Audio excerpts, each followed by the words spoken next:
भेदभाव न करणारी व्यक्ती सर्वांशी चांगले वागते, आयुष्यात खूप प्रगती करते. अशा व्यक्तीची प्रत्येक इच्छा पूर्ण होते.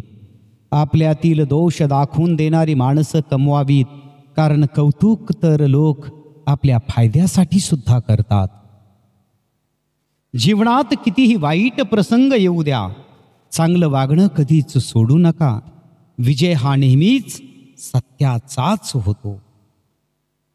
आयुष्याच्या प्रत्येक व्यवहारात जर आपण फायदा शोधत राहिलो तर आपल्याला समाधानासारख्या सुखाला मुकावे लागते. ओम न हि ज्ञानेन सदृशं पवित्रमिह विद्यते.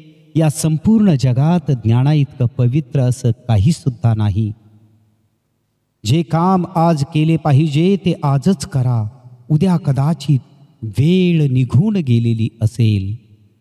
मेहनत, विश्वास आणि आशीर्वाद डोळ्यांनी दिसत नाहीत, मात्र अशक्य गोष्टीलाही शक्य करतात.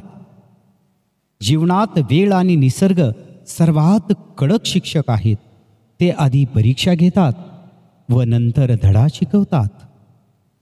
आयुष्यात काही शिकायचे असेल तर कठीण परिस्थितीत सुद्धा शांत राहायला शिका.